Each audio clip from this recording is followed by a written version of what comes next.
Okay, so December is usually a cold season, both literally as well as for the smartphone launches, but this December it's gonna be very surprising. Yes, there are many amazing smartphone launches. Like for the very first time we have the S25 Slim. Before the iPhone we have the S25 Slim. Other than that we also have the flagship from iQOO, Vivo, Oppo, OnePlus etc. Even the Redmi Note 14 series. In fact, even Google surprised us yesterday with the launch of Android 16 developer preview just after 1 month of Android 15, and we have already covered it in the video yesterday. In case you have missed it, go watch it out somewhere here after watching this video. So this is Mrinal, you're already watching TechWiser. Let's go.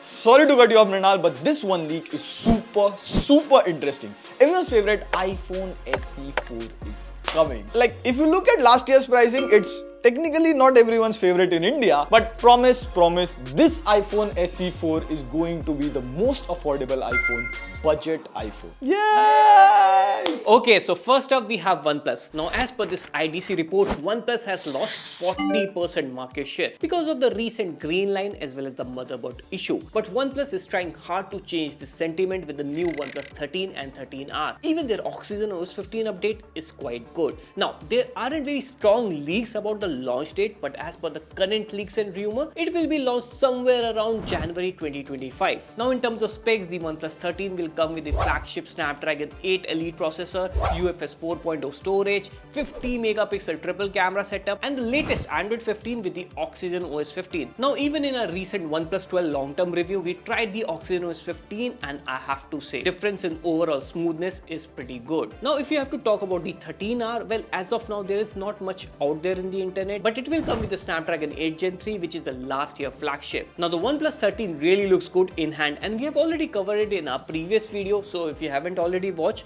go check it out somewhere here after watching this video. And if you talk about the price, the leak says that it would be priced somewhere around 70,000 and the OnePlus 13R is priced somewhere under 50,000. Overall, I'm really excited for the OnePlus 13 series, and I really hope that the old OnePlus comes back. Next up we have the iQOO, because whenever there is OnePlus, there is iQOO, but unlike OnePlus with declining 50% market share, iQOO actually grew by 100%. Now the reason for this seems to be the Z series smartphone. Like we have the iQOO Z9, Z9 Lite, Z9S Pro, which is a solid value for money device. And like this, iQOO is trying to have his good hold in the mid-range section as well. With the launch of their iQOO Neo 10 Pro, the leak suggests that it will be launching in the 29th November in China, and in India, it might come somewhere around February 2025.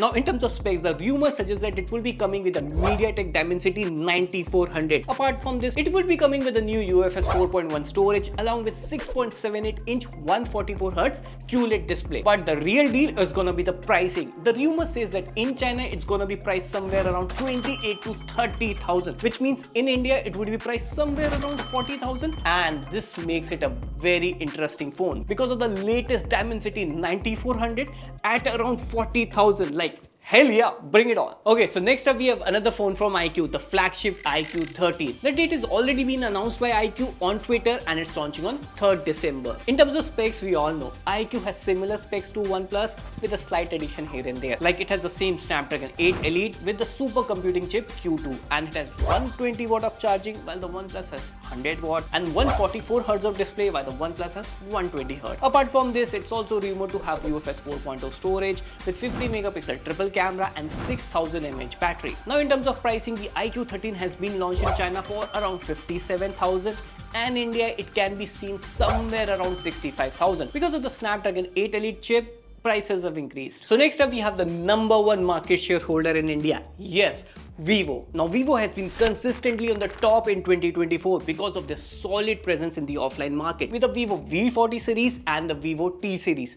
Series T. So Vivo would be launching their X200 series in India, but the rumor also suggests that the Vivo X200 Pro Mini series in India won't be coming. For a smartphone enthusiast like us, it's a sad thing. But fortunately, we did cover the Chinese unit of Vivo X200 Pro Mini, and boy, it was amazing. Okay, so now coming back to the Vivo X200 series. As per the rumors, it's going to launch in the second week of December. And if we talk about the specs, the Vivo X200 series would be the second phone in India that will be launching in India with a Dimensity 9400. This time, Vivo has ditched the 1-inch sensor. Instead, they are going with a Sony LYT 818 sensor, which Vivo says that it performs just like the 1-inch sensor. We still have to see how that performs in our video, so stay tuned for that. And in terms of usage of X200 Pro Mini, we took some pictures and they seem very good. Apart from this, it will have 200 megapixel periscope camera, which means zoom shot will not really look like a oil painting anymore. Now, in terms of pricing, the leak suggests that it will start at 64,000 rupees in India. So next up we have Realme. Now, it didn't have great launches this year like it used to have in the past, and because of this, it has lost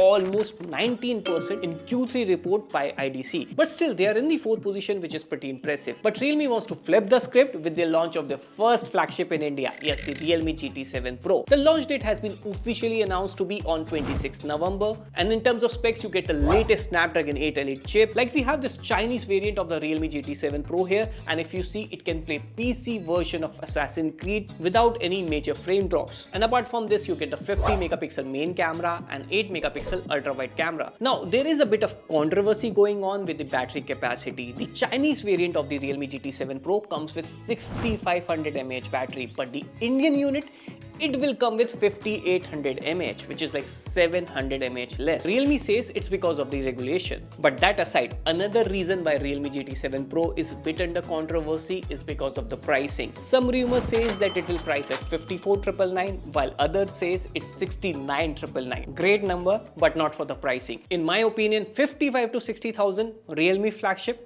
interesting device. So next up we have the Xiaomi group, which is not doing as good in the Indian market today like it used to do in the past, but still it's in the 5th position in the IDC Q3 report. Now, this shows that the Xiaomi earlier has such a great market share that even though it's declining, it still has a good hold in the market. Now, Xiaomi wants to change that with the Redmi Note 14 series, which will be officially launching in India on 9th December. As of now, we know that the Note 14 series has 3 phones: the base, the Pro and the Pro Plus. The base Note 14 series will come with the Dimensity 7020 processor, whereas the Note 14 Pro series will come with the Snapdragon 7S Gen 3 processor, making it the first phone in India with that processor. Whereas the Note 14 Pro Plus would come with the Dimensity 7300 Ultra processor. The base variant would have the main and the ultra wide camera, whereas the Note 14 Pro Plus will have an extra 50 megapixel portrait telephoto camera. In terms of pricing, the leak says that the Redmi Note 14 series would be priced somewhere between 18 to 22,000. There is no leak about the Note 14 Pro or the 14 Pro Plus. And finally, we have Samsung, which slips to the 3rd position in the IDC rating. Now, they have lost 20% market share because of the lack of innovation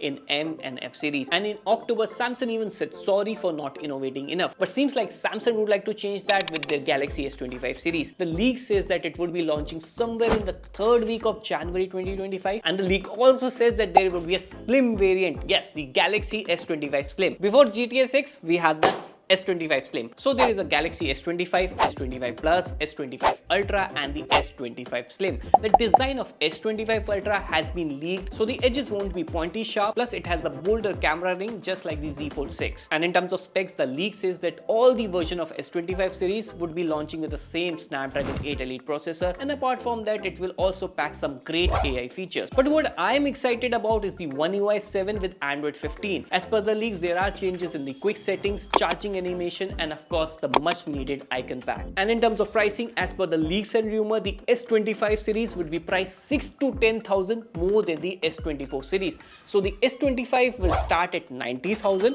while the S25 Ultra will start at 1.5 lakh. Okay, so next up we have the Vivo S20 series, which will be launching in China on 28 November. Now, this phone is special because it will be coming in India as Vivo V50 series, which is the successor of one of the most sold phone in India. Yes, the Vivo V40 series as well as the T3 series. Now, in terms of specs, it will be coming with Dimensity 9300, a triple 50 megapixel camera, and again, this series is known for its design, so it will be coming with 6500 mAh of battery with just 7.2 mm thickness. Very interesting to see how that turns out. Next up, we have the Realme GT Neo 7, which might come in India as Realme GT7. Now, not many things is known in terms of specs as well as the launch date, but it will be coming with Snapdragon 8 Gen 3 and a battery of 7000 mAh with 100 watt of charging. Let me say it again.